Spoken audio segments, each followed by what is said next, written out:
resisting and start living, then it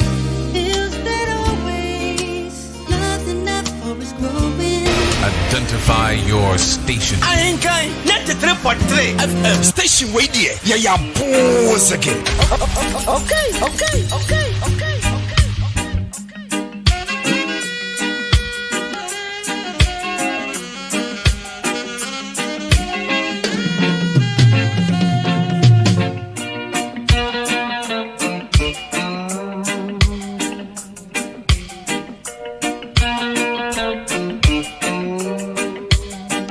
Yo, ebusian for me sign Emma ha Emma kwa babiem de ba hinkai 93.3 FM eso.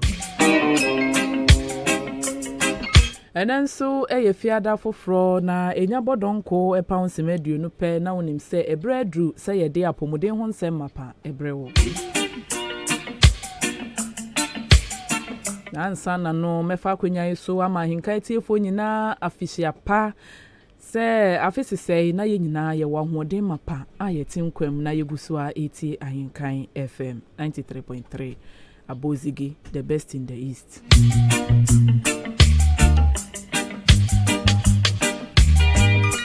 Na me kai wo se me amedi dwumede ho chia me medina ene radioness erabena.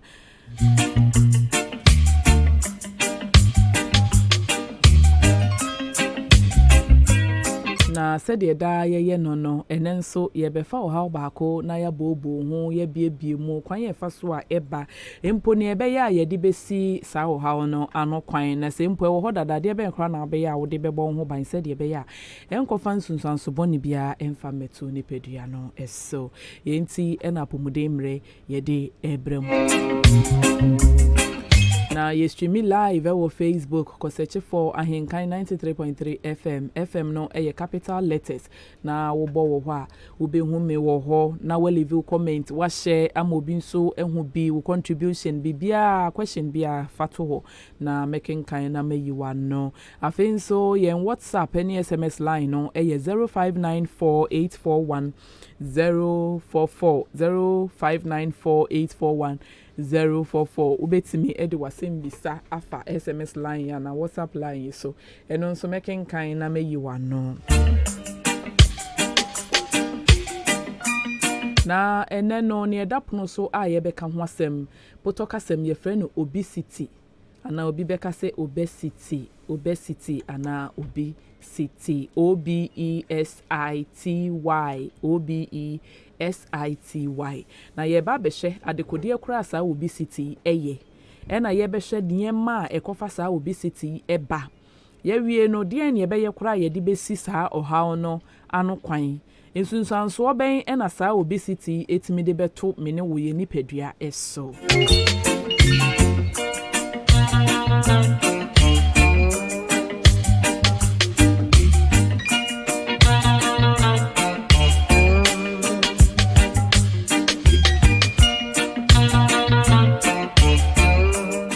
obesity ya ye ka ho asemi enye mpanifo nko na ye omo eye mofra nso nyina ye wo childhood obesity na ye wo adult obesity nso ni nyina ene ye beka ho asem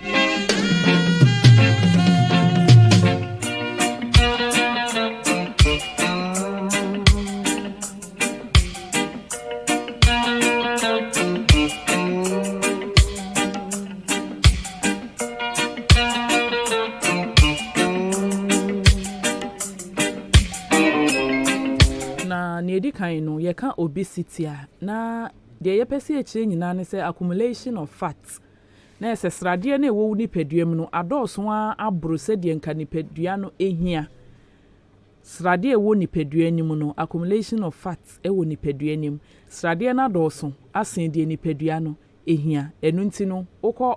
hospital na ye frɛ bibi BMI ukọ check BMI a wo hu se ewo soro nanso nipa bia no enke wo se weight no eni wo nipadua no efa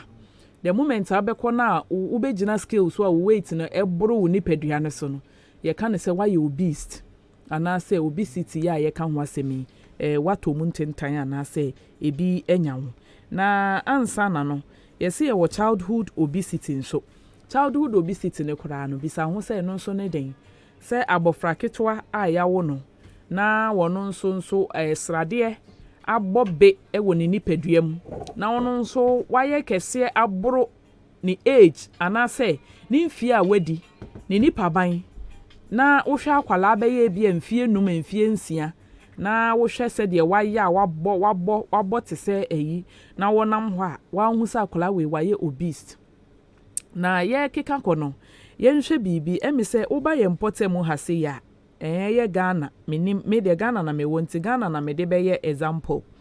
woba Ghana sɛ wowo abofra wowo na sɛ abofra no emi sɛ wanyɛ kɛse a kamea ye sɛ wo de woba ne kora nyemeduane kora wo ma ne bi nni kamea ye sɛ abofra na sɛ wo de wo nhwɛ ne yie but ye won kwala bi wɔ hɔ a naturally no they are born slim woyɛ ne den wonyɛ kɛse wo pa fa wiasem ne ma nyina ma no wonyɛ kɛse ye wo abofra bi nso wɔ hɔ a kɛse no ɛwɔ ne ho woyɛ den ɛbɛba ye wo bi nso wɔ hɔ a ne de ne yɛ environmental course anase bibi induced na kyerɛ sɛ ne maame ne hwa compound house ya meti enkwala ɛwɔ mu nyinaa wo hwɛ mo hwɛ wa hwɛ akola we hwɛ na nantu wa hwɛ akola we hwɛ na fono enu nti wɔ kɔ drugstore edure nsesa abofra nom na wakɔtɔ na ɔde apia akwala ya acha be bosumi mienu bosumi miensa so bon sakola ketoa be ye CCS na nafu adoa wo hwɛ akwala afuru ekita no ene sɛ de ne sere ne nan ayeye na fono ayɛ na wonam hɔ a na ne maame ani agye obi ehu na wo be waye kɛse o wo be waye kɛse o wo ku akwala no wo ku akwala no slowly sɛ srade ɛdɔɔso wɔ nipadua ne mu bebra ɛde ɔhaw bebre ɛna ɛba nanso asɛ yɛ mpotem a na asɛ Ghana ha no yaya ma akɔyɛ sɛ ɔba akora no kwa aware na sɛ afie akyi a na sɛ mfie mienu akyi no ebia wo firi ɔdan ha wo kun bɛware wo de wo kɔtena nkran mfie mienu akyi na aba na sɛ de wo te saa na wo te ayɛ sɛ bɛma na etete no wanhwɛ ne yie ɛno nti ɔba bɛtena aware ho a afe baako ne fa watwɛn aka be 2 months ama na ba ne kurom no wakɔpɛ adura tɔ anom afe ɔbɛba no hu na wo dwane because it was one nso yɛ kɛseɛ na obi ehu na wakasɛ kwame ahwɛ wo yie kwadwo ahwɛ wo yie nti wakɔtɔ adura no ma na fun nyinaa yɛ te sɛ bibibi no ɔba huhuhu na ɔde hyia wo anuanom ne adɔfo nom kɛseɛ yɛ no yɛ wɔ limit kɛseɛ yɛ no yɛ wɔ limit to kɛseɛ yɛ enye kɛseɛ yɛ bia ɛna yɛ healthy ɛsono sɛ naturally woyɛ kɛseɛ no kora mpo no ɔmo de yɛ genetics ne kora no ɔmo brɛ yie pa because mostly no obi a wɔso bebre bia yɛ prone to aniama bebre yade a obi ɔyɛ teatea bebre enya no obi ɔso betimi enya and we have people too or you're very slim and so you're obese obi nam hɔ teatea and so be check ni BMI no na kyerɛ sɛ ɛboro so kra ɛnu nti no obesity ya ye ka ehu asemi ade a edi yenya yie papa nanso yenhu ade a edi yenya yie papa nanso yenhu uhu obesisi ya na ka chen so why kese dodo enti no ɛwɔ sɛ wo hwɛ sɛ wo so bɛte kakra na nipa no ne bu ye afu nanso nipa bia no BMI na me ka ho asɛm no body mass index na me ka ho asɛm no ɛwɔ sɛ wo hu sɛ wo tenten ana wo height no ene wo weight no ehia obi aye tietia ne height ne ndro hwe enso o check ni weight a oni number 100 and ne ewo ho anka obi a wo sonwa ene ohun na hu se giant on the osonwa ogina scales no weigh 120 a you see say ne height no compared to the weight no enye problem banya wa wo yetiatia te se me na wasan aye kakra ye be check weight no na wo ne number 100 and something we yesa ubewu ntem because obesity no ene yarewa bebre enenam wankasa wonam ho no hwese de srade atie wuku nantwi ana se wuhu aponche a yakunu na hwe ne srade a hwese de srade ne tie nti nipa dua na enam ho no na se srade no eba betawo nipa dua ne mu bebra wankasa wo hwa ade ne besi srade ya ade a eda enti se srade aba nipadua nim bebre na se ekowurawura wontini ni mu ne na mentini mu moja kra be de na di afurusane wo nipadua nim ama watimi akọ aba eba sa yare ene kokofa ede ba beto wankasa wo nipadua no eso enti yema yen ho enhia yen yie pa ya pomuden no yema ni nhia yen yie pa because ase yeyi yen ama bebre ena sisi a ha yen na yen hwei eniama ben saa ena edisa obesity eba na edi kan genetics said the medical kan no na edi kan genetics obi wo hɔ a ye ofie bi wo hɔ a wuwura mu a nipa keto ani hɔ efie bi wo a wuwura hɔ a nipa keto ani hɔ de oyɛ keto akora wo mu ye bɛyɛ emrantie mienu ne me a yɛ studio ha ya kan abom ɔno ne de wonso kora wo fie hɔ eno ne de genetics eno ye ne den ewo mogyam wo ye ne den osano ye teatea sen kora wo ye ne den onyi a ebeka no enti nipa saa no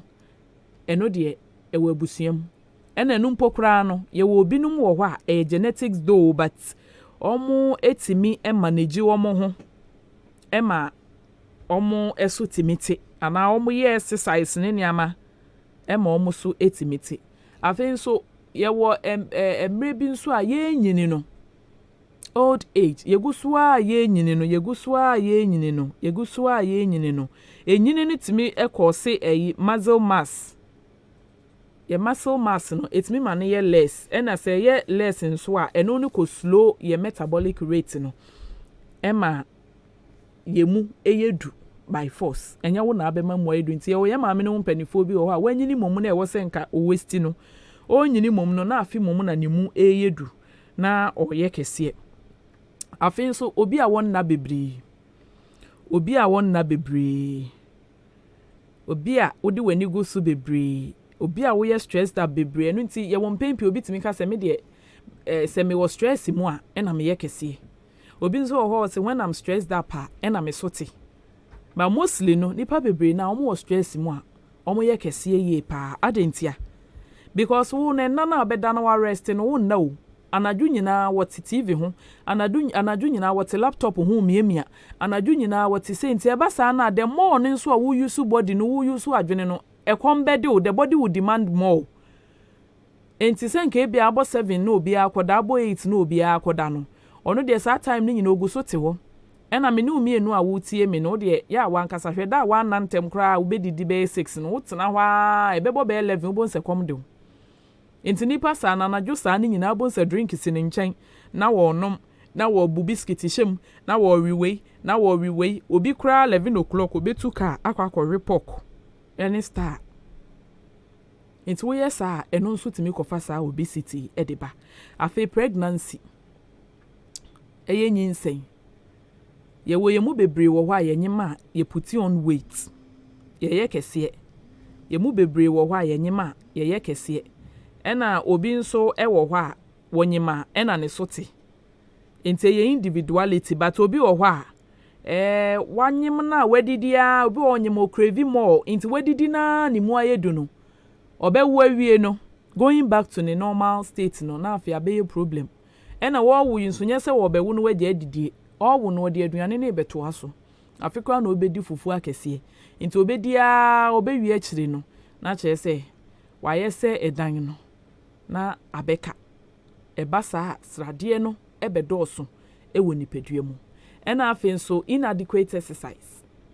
yempe yempomu atene yempe yepomu atene sepa se yebeka se ye exercise obi okro nya ebida titi ye no ma ya tight na office no wo take care mu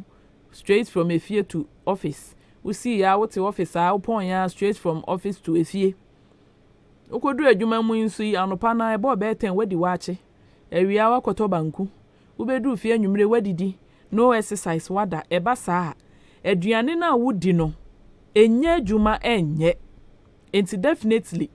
I break it down bibia wie no ni nyina be ye accumulated ewo nipadua nim ebekọ akọhyehyehye baabi wo nipadua nim a ebedane ayesrade bebre na etaw but the more na wo ye adwuma din wo ye exercise na wo burn fat wo sweat no na wo burn fat na srade ni bi free wo mu benam say yem exercise ne pe fa akotene nti ye betena fa akoa e be wi akire no na afi yakofa sa obesity bi ede abeto yaye ho so afi ye won yarewa bebre nso a eno so timi kofa obesity ba polycystic ovarian syndrome PCOS no eno nso obi wo ho a wonya emanitimi eye kese pa emanitimi eye kese enti no sa ne meye amabobo so nyina edidie basa junk foods cheche akokọ no ore sausage na ore bibie ekowu ekra na no wo ye sa wo ye kese ena too much starchy foods ni nyina no do wo ba ye importem ha ye nuane a ye di ni bebre na ye starchy na emome ye starchy na wo si hu se ne end product no ye glucose a ye sugar ni nyina so kokoko wia asrade kro na na de man entini yen limited the rate at which ye di ni amabi ye meni untimi nkase ye jai bankundi meni untimi nkase ye jai bayre na emom ne ye tufu ne se bayre na wo bedi a bayre no ye carbohydrate which is a starchy food. Enti bayre na kwa carbohydrate na wo se o make sure se kontomire fro ye na wo di a kontomire fro ye no vegetable still no should be more than bayre no. Obi beyi bayre makomako 20 na wate kontomire fro ye no atremi enu pe. Na ahwe bayre egubo mu na ahwe fro ye egubo mu a bayre no kro obu okro ebi wo kro mfa mo fro ye mu obedi kan rebe ye 10 no raw. Owi a 10 na aka no wasan re 5 raw. 5 na aka na ebi obema ne gidi abubo abomu ne mu kakra no wadi. Obi ebe no amu ana obekwa akoto mu emu 5 cedis ohwe froye a emu rabeti eguso amawa na ese froye ne emu ne kura no emache ento bedi kan di white rice na wadi a ka emu no beye 3 spoons bi na nza no de afra stew no na wadi ento ye sa de bia carbohydrate ni ye mo wo ni pedue ne nso ba ye de nka at least unya slices bi be 4 or 5 bi na wo kontomre froye ni nso bo ma na esi ho what's by you na dia bosti umu ye na wedi you see so always no vegetables ne be more than the starchy food na ye carbohydrate no enti ye hwe ni nyina eye afi ye woni ama bi nso wo a eye risk factors a wo ye den ya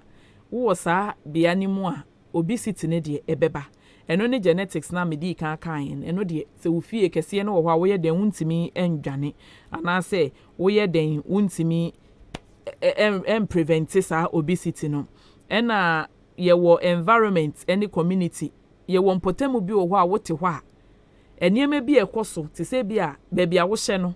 ba miensa na ehye wo fie ne hye ntemu no eduanadwo a ha ye pork show eduanadwo a ha ye sausage show ahanzo ye hwan show enti no environment na nkasa influence wo maniema bi wo ho a wodidi a wuntimi restrict wo ho enti wani beba wo ho so no na chese wakwa akofa bi na wo de ato wo ho so na afen so yes ignorance obi wo ho a oni any idea of the obesity no onim se bibi kwa wo de obesity enti odidi anyhow ena ne niam a wo ye nyina no etimi ekokofa saa wo hawo yi bi de babeto nipa no eso afen so ye wonuro bi wo ho a nipa binom de da so a enuro na wonom na nkasa ne side effect weight gain enuro na wonom ne side effect weight gain into bon se edro no da so a wonom na afi oye kese afi depression so obi a wo adwemu yare ya rewo mroso ene saaniema no ono nso ni enuro a wo fa ne betimi amanemu ayedu ena ye wo obi nso a ware jota wo pese wujai ujai ne prekopa etimi manipa ne beye kese pa wo hu na otimi hu se abra umu ayedu pa enu nti no na eniema ekofa sa obesity eba no ebi no na de na make kan se we ya yedru bronya mu sei no ebedu January no na bebraye obese adentia enam a wanwe na fie nyina wo bewi ni nyina dakoro ensa wanom na fie nyina wo benum ni nyina dako ebewi akire no January obekọ no na se December mu no we 70 a January obekọ no we 95 wanya 25 kilos na aka ni weight ho wo yesa ebekọ akofa ohaw de abrew afi ma yenhwe ye won yare bebre wo ho a se obesity bi wanhwe ho so yie na wukonya obesity bi a accumulation of fat wo ni pedue mu a ye won yare bi wo ho a ebetimi akofa edi abrew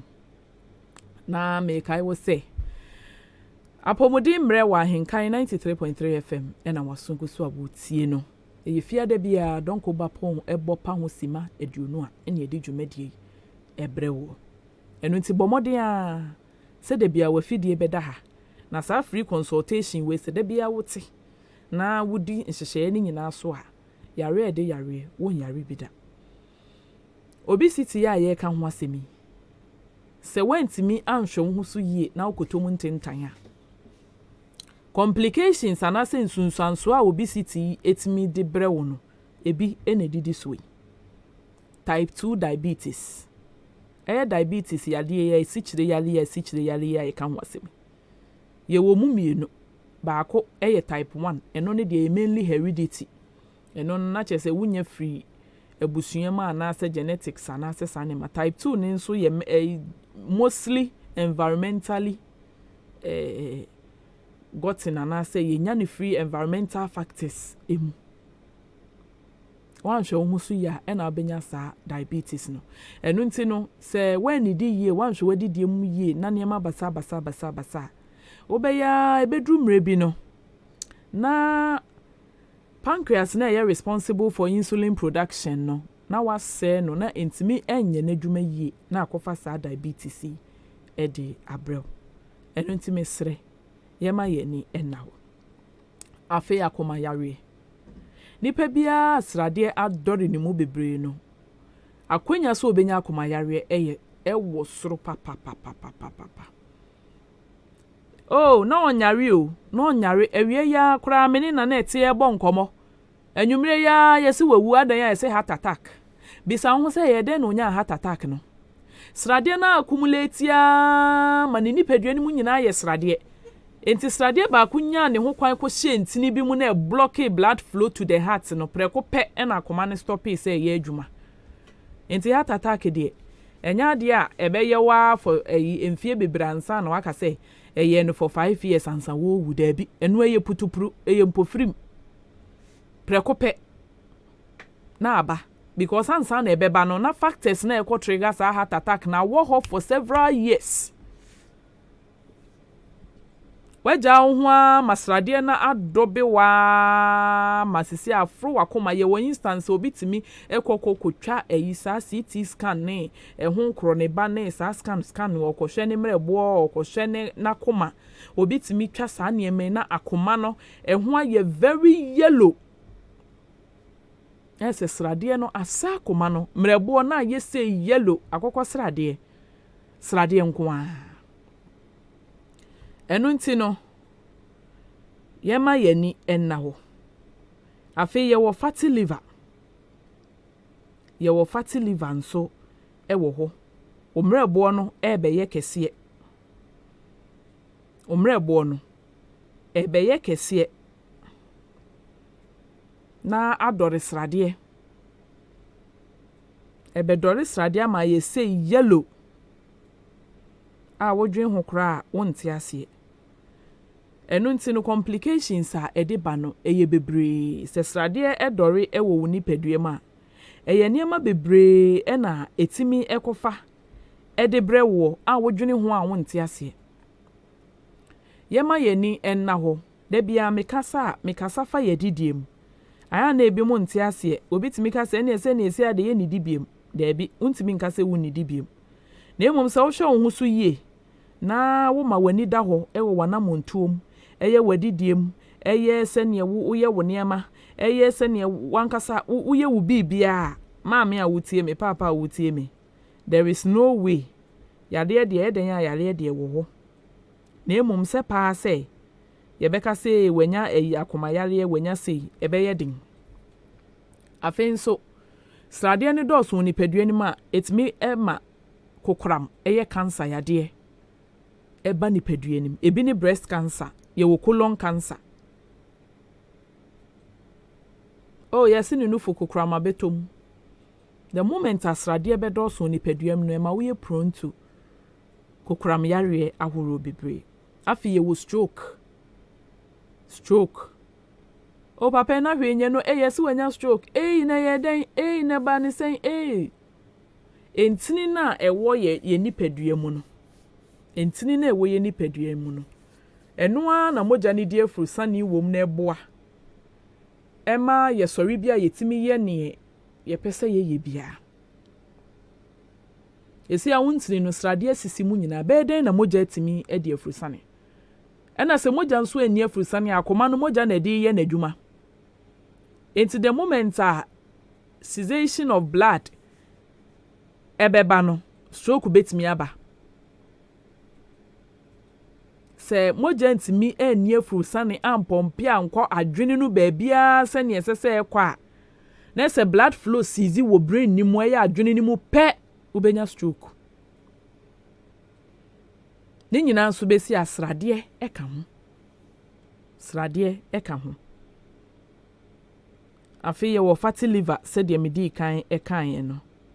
afi nso ye wo pempenso bi ebedru enakora wo da wo bre ohome kora wo bre srade na dokoro wa na afi so infertility oba bia srade adore na chebia no aya na wo ye problem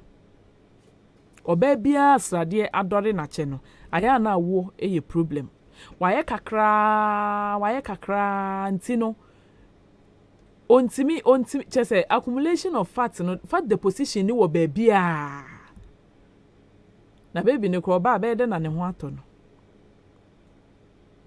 entimi pacho yema yani enna ho na afei yenhu kwan a yebefa so a yebeboa ya ye ho na yebetimi asisa obesity ano ekwan na se wako hospital na doctor akacho say we obese anaso o check your weight no o se weight no ebro onipadua no so amesre pe bibi na ye bomoden a ye se obe start exercise nkakra we be di more fruit and vegetables obitimi ka se me the fruit kura me ni bi da obitimi ka se me the vegetables ta mo cabbage me ni mo we me pa chow obie ni hwa ye wo ne to wo day 1 no o sha ase we cabbage but yesuare abofra bie ni wo da yefunu mu a green pepper ne cabbage ne carrot egu yefunu nim da bi onya bi nwe wo ho na emomo ba asase so an obesuare enti se de me mesuare no sa na ho so betimi asuare ni nyina na ye wawa pomudin enti o because se wukoye obi na de bia fufuo benku emo ase starchy foods ne doso obeka se media menyare afini patiatia pa wonam ho enso ba ko gina skills na ni mo edudu srade enko ba hu ne physical appearance ne dia or you very slim nyina aka wona sisi a yewu sa no nyema ne bi wo ho a de bia meka sese wohonam twa utimi hu se eye mensatea we na etwa ekura beda ho utimi hu se eye mafono ho na ade yi boye na eye meya utimi hu se bibi to mani so na mani maposa na aye ko na emom ye funu ni mu de whatever goes on there no obi ani wa wo hu ye funu ni enti se srade na edore hu by the time awani beba ho so no na eye aye too late enu nti no ye make sure say ye be change your lifestyle na ye be hwe say ye be didi ye ye be ye enough exercise o de dey bia bomodian say o be nante be ye 20 minutes 15 to 20 minutes walk pe wo yo bia de bia wote office bomodian say wapon adwuma na wadu fie no o be nante kakra afin so say do stage e wo say ye do to aduro so a enuro e wo ho a doctor fo betimi e de wato so na say wan so wo sika nso na pese wo ko ayaresabia na ekoye wo surgery na ekoyi Israde na eno nso yetimi yi Israde no an say wa wo sika eno no na Israde bone na enye na e wo say yeyi tugu no ene de ye nuanom mma bi wakona doctor ache ne say Israde ne doso ni nipadua mu nti no ono anya ne sika na o say ye miami wo sika ma ye adwuma anya sika enti na me pese me be yi Israde no afi doctor yi wi o se fa kogu meto ni e pia Israde ni nyina ni e de akogu neto na to aye huhurutu nteto ni bebre wo hwe ne nam ho yesrade to ade papa bi anim enti abusuafo mama yenhwe ye ho yie bese wo apomuden mapa ne wuye bia nso ewie peye na emom se woni apomuden mapa adwuma bia beye wo wiase mu bia sika bia benya bia no wo de beto adura no na mekoso akai wo se ahenkan apomuden mradwumadie ene wasongu so a wotie wa ahenkan 93.3 FM eso no menko enkwala ne de ne nsuso o me de me ba ne de me wo no ompenufuo me de nufuo ma ne kora wonje me ba ne de me wo no onye sei minimo bi a ne ba wo se wo mpenufuo timi koto akokɔ fosu ko store na wastimi na wa blende eno ne ade a no de ma akwala ne di wa blende no wasese gu akwala ne nu na akwala ne di ode ma na akwala ne nya abeye 1.5 years hu na hu ne hwe waye se fusuru ene yise ne Ghana fo ye kan waye fe ne hu na ne ntu hu no enso abofrei acha bosumi mienu bia je se ye ne to hospital enti we no ne ye relate to efia akokɔ ne poultry akokɔ se wo fia akokɔ na omo ye be 20 na afimu nyina ba akokora nwu ya ana ba akokora anyare ya enye nsin poultry akokɔ adabia no mo afoche onante kora no wate ahwe ba ye fancy kese no echen apomuden no enu nti obi ba ye tia wo se asema ba anu me ko pefos ntade me ko to sister bi wo ho na meti hwa meti boom okita baba yo a be 14 years obo kola ni mu na kola ni tuesu me se ama me na den o se a we de die ni kola me wo nya kese a datade bia obefa bia emfata no atade me yi ntade wa ha nyina enti eno ye bro yese wo hwe omo magina ho na ebia ne ntu ebia etobom kese ni we na wo se wo de ho ebufuo no de bo ne ba ne keke ada ya ntade no ne efa wo yi nyina ne ba ne mfata no jese so sen no enti wono wa ye bo ne ben kese no ye nyame ne de ma na se kese ne natural ana sa akola na ne wo so ogen ni kese no ye wonkwala bi wo apa manu wiase mu aduane nyina wonye kese da ba omo sa no so omo te sa no wonyi du ni teen ni mu a 13 14 15 ho kono obon se waye safe from fe wonye kese mmuruso obasa bia wo be ye safe fe because asase no efi aduane nuane pa na wode ma no na wodi na no wontimi nye kese no sa nuane ni nyina afi na ebe manifeste ti wadu ni teens mu no de hwe se de obebe odi obeye kama enkoye comparison enkohwe wo next door neighbor bi ba enkohwe wo bi ote ben wo ba enkohwe wo bi ane ni wadwuma mu ba enkoka se me ma no esusanti no enko gina so nko Pedro wo drugstore emfa mamofra ne nnoma mabofra ne nhuhu na wo yesa wo ha kwala no wo ha kwala ne nro ni bi wo hokra mpo na enye man kwala na dia age wo be se ne mrebo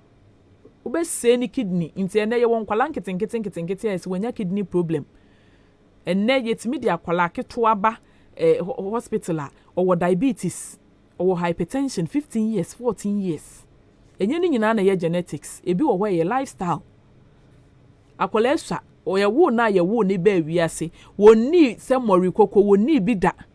obi kura timi ka se me kura de me ba kura de na aduane a wo di kura de odan ha kura yunton bi wa ha je nkran ena ye den na wato no de amana dia na abofra no obenyi no ne wonam ho from so ne ho mremre wo so akola mu a ne ho mremre ne do mpemu kura anya din enti da bia na abofra no yare ye hankwala no ye maame no nya sa no mo ye sabi wo ska krampo na eno nkire se wo se wo ye ne eburo so wo se wo dwene akola no ne future ho na hu se ne ma na wo de ma abofra no bebre no emmoa no ye wo instances bi dia I know the doctor timi prescribe say abofra we due to this condition or that intino me prefer this particular konkomo aduane eno ne ewo ho eno ne nanchen ba ye wo mofra ne bi won so ahwe nye wo bibia anye no we have mothers as say ya wotimi ka say me mpese me nufu beti nti me bakra me mma nufu ye wo mo doso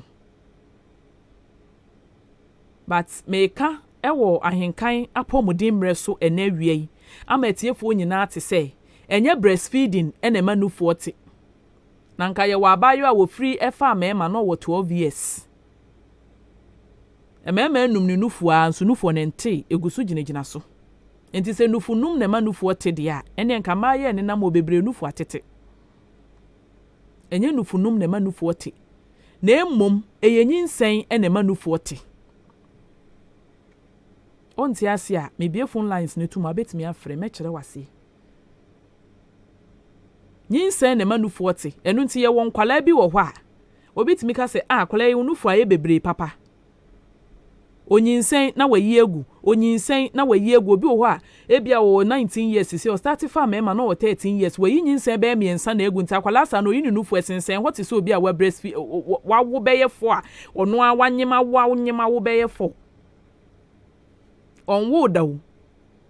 but ni nufu ate egu na se wayi nyinsen egu ayi nyinsen egu oba bia the moment a wo benye mo no hormones no ai wo nipadua nim no esesa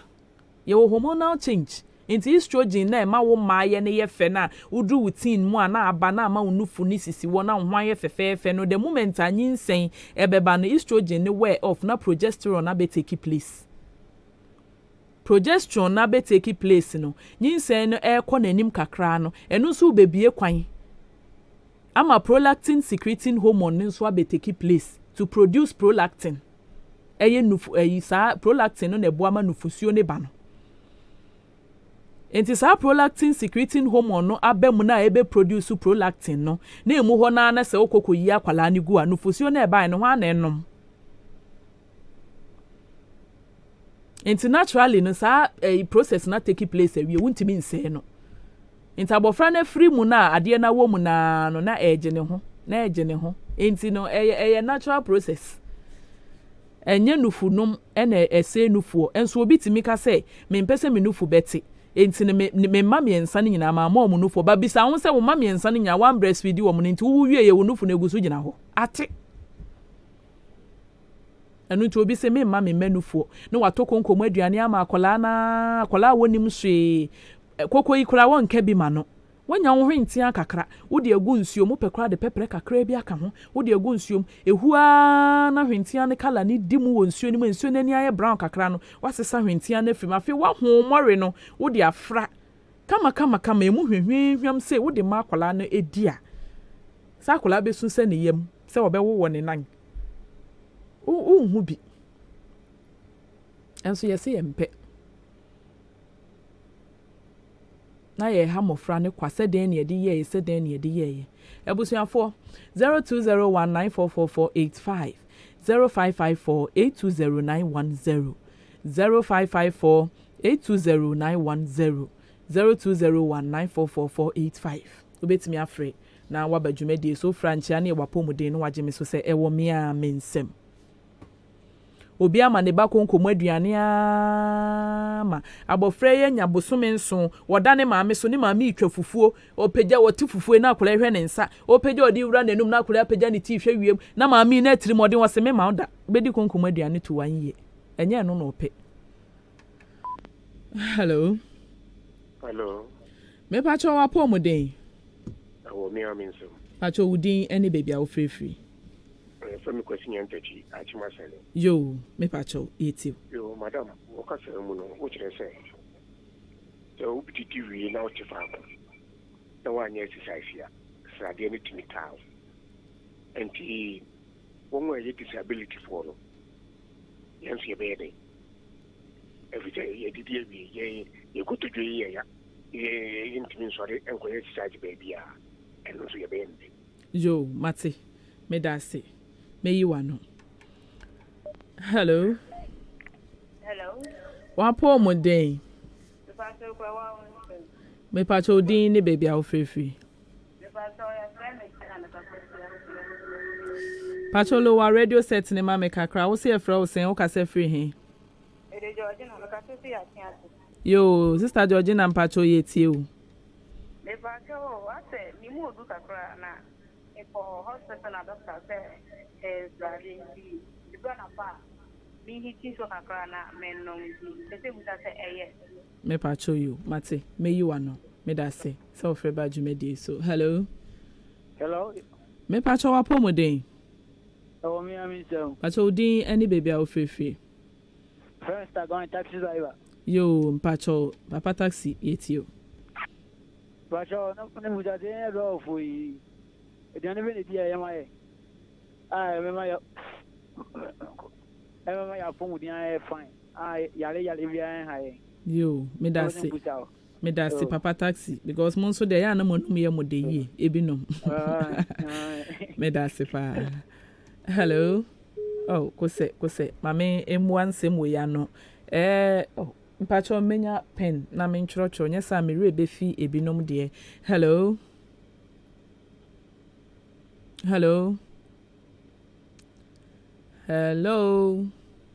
Oh, mpacho ubetimi assign afre abadwumedi eso. Ya papa odi kan wo si omo ye disabled. Mpacho we ye disabled. Unim se wuntimi move o problem with movement. Enu nti no ubehu aduane esese wudi. Ube limit the intake of fat.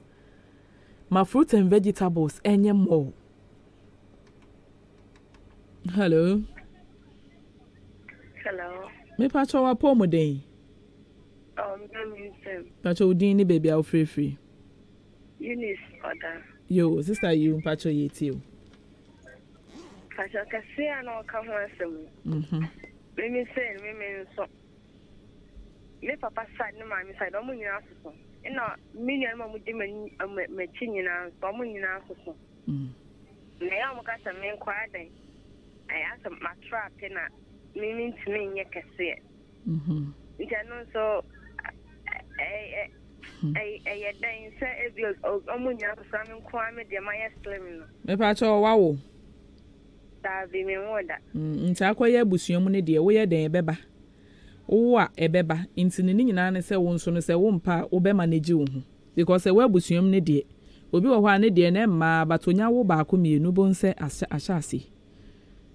nti no ne nyina ne se wankasa wo be control wo hu me da se. Hello. Me pacho wa po mo den. Pacho udin ni baby a wo free. Pacho ye from Rakia. Because every achimasan. Yo, Mr. Rakia and pacho yeti you. Minya blabi. Yale hanu. Enani ha. Ma ya onko street meka wentie. Ade ba kwe hami. Oni ni ku wante waje ba nti. Amo mo jai. Ba ma na wal. Oba yin so atena Almodu Gania. Hello. Bacho meet you. Oba na tena onwale. Me think say minimum DF. Me think say no so timi. Am an problem. Bacho. No onwale. Me think do the doctor say say ni man say timi ya leba na say for ya leba. Me pacho yo mate. Me da say ye pa. Ya papa wo frɛ ni twa to ya ma menye wo de na no one ne kuno te awaregya ye ba ye me pa cho o ebetimi aye depression aye ma no emotionally ne ye ho nya den sa nti odwendwen hwe kwan ye fa so awaregya ye ba ye nyema bi si ya na ne wra ho nti mesrɛ mo man ni bebre na mo ni nkomo mo mpe obi a wo ben na ope nasem o misa no ne ntia a e bi a wo ye sa ene me yare ebi wo hwe psychological. Hello. Oh, kose. Pacho betimi assign afre abadwumedi so mistakenly mako you frame sorry. I enti no adwen na ekita ye no eho odin ye pa etoche makakra bi de enema bebre ena eba enti montwemme no mummisa no de ene ha no de ne ekoso nyesa obetimi anya adwen mu yare kra afisa ade ya wo kan mu emu. Hello. Me pacho wa po muden. Pacho udin any baby a free. Super original. Super one. Driver bako pe professional one. Nam pacho awie. Pacho awie de boko. Amena si mislim bi so. Den so aye trasia na do. Ansa ne edidi no. yensu ye de no obeka ne say na mai yo mo de ende enya kura enti mo de ende enya kura kire say anadwo adidie bebrebe no emwa said me di kan no obi kura awia wote faako na wo didi bebre no onye exercise no enye na wa wo didi anadwo didi ya no wakoda eno de enya kura. Hello me pacho wa pomuden eno ane wo wa hode ewo me a mensem no de me amaka pacho dini baby a free pacho kase free samampu pacho eno wo he eno wa sene ayo pacho din me de samampu mun de se yo pacho yo me pacho your friend is saying madam Fubako debia obesole no say nitifa eye ya debia obia mo ho debia obesole bi was nitifa eye ya nti me yanam so mfrem na omusam ofrem obate tom no ese me kama no okay nitifa nitifa na pacho wanya accident pen onya accident pen me timi uze sensamafo no so na abo ne pen o me timi ene me pacho mate me yi wanu ntonko so a entie eda se yo nitifa eye ne ya yewo yare bi wo hɔ a ye friend migraine no ne ba eye wutifa pe ebe pai wo saa ye wadura ye de so ano ewo ho nti mesre no onkwa yare sabia enti sanso a me wi am de me number betudwa obetimi afa na wafre na eduro bi esese wo fa no machre no na wato because ebetimi aye enubia eye migraine no na mostly na ye wutifa but ebi nso hwa ye underlying condition bi ebi ayare bi adua nipadua ni me no na e ma no sa ensunsanso no enti no se okwa yare sabia obehu anase wo frame nso a ye beye bia no ye beye na ye hu ye nua driver wo frɛ ye hello me pacho wa pomuden pacho udi ni baby a wo free pacho say oda pacho lo wa radio set ne mame na mane nkoma me hello pacho meet you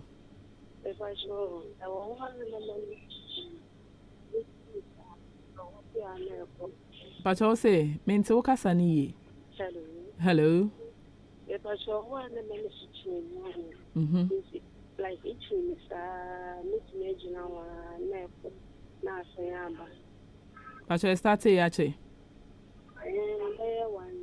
be 1 week ni na wa hwe say nyenyi nsen okay eni me pacho bo mode ane kwa yare sabe betimi aba se omoja so e na ate nti e wo se wunya mojaduru na wonum nti wo be kwa yare sabe akwa doctor be mu akomoja dan mu no akwa check u HB wo check ne wo foma na chese no na e ma wo sa dizziness no ba se nye HB na e betimi aba se bi malaria anase yare bia fufuro bia e na e ma wo sa ensunsanso no na yaso ano e de ama yo me da se wo freba jumedi eso yo ya papa driver say omo tena faako eche no omo te se taxi drivers ya omo aduane be no mu ni ebebo omo me pa cho unse driver de wo te faako a wo no wo nya exercise bia wo te faako saa na ade asa enti me pa cho ma fruit and vegetables ni nya more e na obedidi nso a mane se obedi heavy food the heavy food around 12 hello me pacho wa pomuden pacho udin ni baby a free pacho ka se free yo achime subua mpacho bra kwajo yeti o pacho ai me pese me hu Gary then ye bua ni tedia no okay na pese ma aso me tan go me contribute no no about time no go kala be 4 months 2 months 3 months not na ba ma kala one thing yet wa so me say o mi dress o man me get do no me so but on tiasie na wa tiasie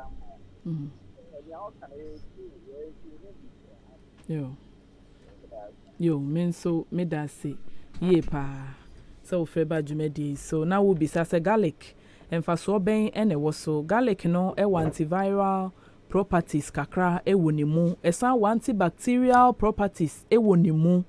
na garlic kuro ya no se wudi freduane na wudi debia na se obi kra wo wotimi ne raw obi timi yam no their friends you first thing in the morning na wanom eboa eyi niema boni na ewo nipadua na chese eboa to remove toxins from the body system enu ntino se wo ye obi a wo tire garlica enema boni na enye ni nyina no etimi yi free wo moja ni mu de emaw afen so boost wo immunity no eye antiviral no se yade bi kura adua nipadua ni mu a eboa ema nkaka ugusu a wo fa no eboa ebre na se afi kura mpo no antibacterial say yes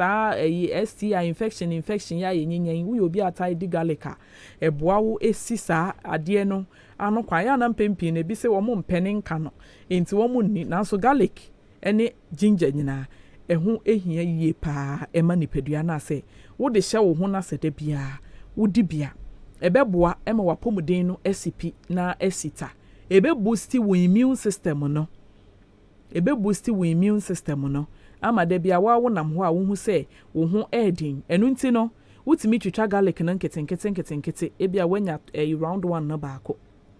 utwitwa ho na watwitwa ne nketwa na de gu bottle mu na wode nsuo egu ho wode nsuo gu ho a si wo ma de kya bon se emu nuane no ni nyina ba nsuo nim wode emesrew anopa bia asori anom bi obi wo ho a wo bɛwe na ye ne din tu de ye ne sɛ de ma kyere na anopa bia anom bi awia anom bi anwumre nom bi na wo dwonso ahwɛ dwonso nani wo be hu sɛ srade wo dwonso nani saa wode ye saa to aso wa be hu sɛ wo mpo mu ayedin afi me papa nom taxi driver for mama fruit and vegetables no enno so mamo aya enam ne dɔɔso dodo because me ne taxi drivers bebre ahia wo baby edidi enam a moto no aya na dɔɔso enti woto aduane na hwɛ sɛ the meat or the fish is proportional to aduane na awudi no na aboa ama balance diet na ye adwuma unto fufuo 2 cedi na unto nam 10 cedis wo yesa wo ha wo kidney enti no aboba 12 nya ne mu odu bidi a efiri ho no wape fruit bi ni we anwumre ni de se kokko bi kra na abenya na wanom. Hello, Eunice, my son, baby. Me pacho you. Pacho, no, garlic, yes, we are working. But my yes, and your can I say, me badana say, me many beans way. O many are you okay? Ni na the same, but say obet me amene garlic baako no. Ebe ye den kakra. Aha. Okay, na 1 minute say wo no medru no. Eno nso ye kama. Nye hia ne say ebe ko wumu. Nti eno nso ye ne sa eye pepepe. Me da se. So freba jumedie eso eboa ema oba kra no wo infection kra eboa ema etimi eyi sa ne ma nyina e di free ho afi ye bra ba ko nso bisa say omo didi ya no mo akoda mesre udidi ya na wakoda emoa wo udidi ya na wakoda emoa wo aduane na adwuma be na ekoye obi wo krampa 9 o'clock afi na odi fufu odi wie ya na wakoda wa obetimi ada wa ye cheko anadwo no be bresa wo da kra na na emma. And moreover, no besan accumulate fat because anadwo no system ni nyina brain no the moment akoda no mo nyina deda wan na be enti mostly no mo didi late na no pa obi wo ho twitwi ne sekrabo sese fufu na adi be 9 o'clock atwitwi osina kakra ba ya ahwe fufu ni se de etia na tie meaning say undigest enwie enti me undigest enti me select it ni de ye nyai. Hello pacho wa pomoden pacho odini baby a free yo bra question pacho eti o me pacho garlic no na o blande na nso di tu na o blande na o di ku ade na o di na no eye me pacho eno nso ye ende ese ni nyina akora afi nti odi nsuo fra na betimi anoma na wanom ne kama eno nso ebeboa me da se. Hello pacho wa pomoden me am nsem pacho odini baby a free asanifo nyina anim ba akopɛ yo asanifo nyina anim me pacho yeti o yo we there ya da asinin pa de mai yo awden pacho ma se bi dan se brebe na di fufu na wonu makutu nsu gusu so a no so eye yo me pacho mate me you ano yo me da se me say enche bia na me a me nua be ma bi e ka kire me say sanadwo wudidi na ahwe na waye cheko na ehye wo so a unya kutuo ba ko no ma eboa masa inda cheko no efri ho eno beboa ama cheko na efri ho but digestion ni de ntimi take place there be aduane no se bia wadidi ase wan me abroso ase wo ho yirawo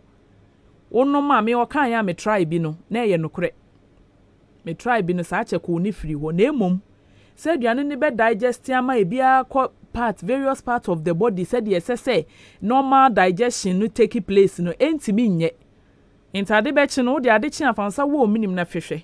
se fufuo na adi ya bon se bia yi ato ho se banku na adi ya bon se bia yi ato ho na che se aduane na entimi an digest na hyehye wo bo saa enti late eating de enye at least wo se wutimi didi 2 to 3 hours before going to bed ebedu ona aduane no de se digest na a digest na wa ye kama enti sa wo didi late sa wo put pressure kra on the systems no omo bre because adwena ye adwuma akoma na pompi moja we aye we at the end of the day no omo so omo hia so omo rest but that time no omo so beje omo ahome no that time no na wakodi fufu nso obedi 9 o'clock ni 8 enye fufu ketuo enye fufu ketua fufu odi ahun se wadi fufu no de akoda we yesa wa kra wo bre wo ye be ma kra wuntimi perform because one kasa no why cheko and moreover no late eating ne kora no ebe san ma wanya sikafuro de mo frɛ ni sikafuro no cholesterol fu ni bi no srade fu no a ye frɛ ni sikafuro no udidi late bebra bon se wo de ya to aso be bo so me ba ko bo so me mienu bon se wafu no do aba nkakra do aba bia hu a si ade wafu na bo sika bo ubewu nti late eating de mesre yenjai na me pacho ye papa na wo se disable no me se de me di kan no fruit and vegetables no manenya more na unim se wonye exercise bia ne se ebia heavy aduane kra na abedi abayere no se de me di kan ma vegetables nenya more na di wo se bibia ebe ye fine afin so ye nyina no ye momode ase ye sori anopa bia warm water yes sister bibi sa question no se doctor ne ka chense ne so ade ekosoro inti ya osori anopa wonom warm water is the best. First no na nke bi mu sorry o se lemon bebre no enye because citric acid na ewo mu no num ni bebre betimi kwa kofa wo sade abrew eno na enye acid na no odin enti the best thing ne se wasori anopa no se warm water why warm water kakra bi first thing in the morning a glass of warm water na wanum ni nyina ebe wohuru nipaduane mu nyina kama enti wonum se warm water ni wi a won se wodwonso wokọ private won se ne anya ni nyina wawie afrim wawie no eye kakra bi na wo garlic bi ne wo garlic na ye ka ho asem no wutimi yam kakra bi na se garlic nsuo na wahye na waye ne tise bitters wahwie kakra no wanum first thing in the morning na no so cleanse system no afi wo wi a no wa paduane bi eye light bi na wadi na wodi esiesie ye funu ni mu ansa na akodi fufu kese no eguso na wa make sure say in a day no benya all the 6 food nutrients in their right proportion in a day no make sure say when your fruit edi when your vegetables edi carbohydrates kakra fat and oil kakra protein kakra ni nyina beboa ema nipadua na sipie sitaba ekoye one way obi wo ho simi de fufu mtimi di na no pa di na nwumre wo kan hoahoa ne ho starchy food di na no pa di na nwumre obi wo kra mpa enkwan ne kro de begu hu ne ketuwa bi na fish ti ba ko da so aduane na nya balanced into 2 months pe obons wenya sikafuru mesremo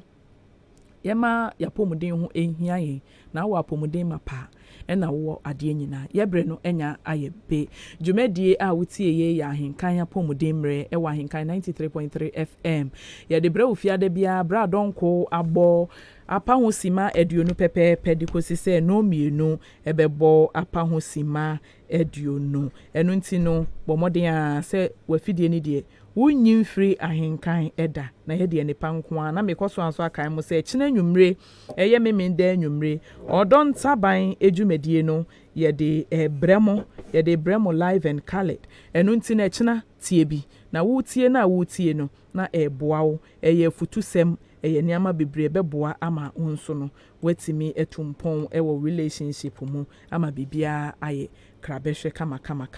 na me amidi dwumedie ho chiame no ana me a me di dwumadi ho cha me di ane Erabna aka Radio Ness menua Nana Topanhene na de ko Facebook abe Fontaine Time so ena kobike ono so ena ede enwom no eto ase mayen ansa na yebe na me koso akai etifo se Erabna Bakery and Catering Services ye bibia bi wo place wo order say ye wedding abedin to bibia meat pie na wo pe o jollof rice o fried rice o ye be packaging e kama bibia wo bia ya be delivery no na ye dia bro say wedding cake birthday cake meat pie local drinks ade bia pese wo de grace occasion event na nyina kra na pese wo de maya ye be gi event ni nyane a plan ne kama e de amount a problem bia emma ho enu ti no hia bibisa eye festive season yi number no eye 0546 827329 0546 827329 ubetimi afre afenso wo ha obia nso a